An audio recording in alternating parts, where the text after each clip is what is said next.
avec de jeunes Algériens qui ont dit Abdelkader il s'est rendu, il avait qu'à mourir, etc. Ce sont des jeunes arrogants qui ne savent pas ce que ça veut dire 17 ans de guerre contre l'armée la plus forte du monde. Le terrain, parce que les Français n'ont pas compris ce que c'était que la guérilla. Durant 5 ans, l'émir à la tête d'une cavalerie légère affronte les troupes françaises armées d'artillerie lourde. Il leur tient tête et remporte plusieurs victoires.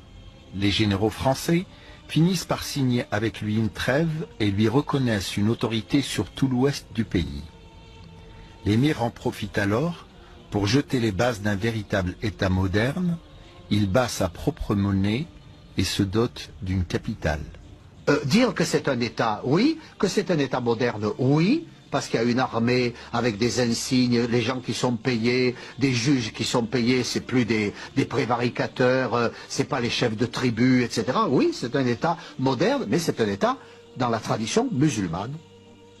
C'est un État de la charia. Bugeaud est décidé d'en finir avec Abdelkader.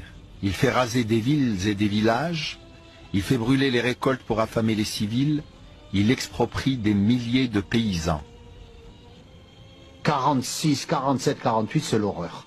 L'horreur. De soulever les différentes régions d'Algérie, mais le rapport de force militaire est trop inégal. Confronté à une armée française forte de 100 000 hommes, il est contraint de se réfugier au Maroc. La France fait aussitôt pression sur le roi, qui déclare l'émir hors la loi dans son royaume. Traqué par les Marocains, abandonné par des tribus épuisées, confronté à une armée coloniale qui ne recule devant rien, l'émir dépose les armes en 1847. En échange, la France lui assure qu'il sera exilé en Égypte ou en Palestine. Un traité fut alors signé à Tanger entre la France et le Maroc. Afin, disons, de ménager la Grande-Bretagne, la France ne demandait aucune indemnité au sultan. À peine obtenait-elle quelques petites rectifications de frontières ici et là entre le Maroc et l'Algérie. Mais il y avait tout de même une clause extrêmement importante dans ce traité. Et c'était celle par laquelle le sultan Abderrahman s'engageait à poursuivre à main armée Abdelkader tant qu'il se trouverait sur son territoire. À savoir si l'émir avait eu une vie après l'Algérie.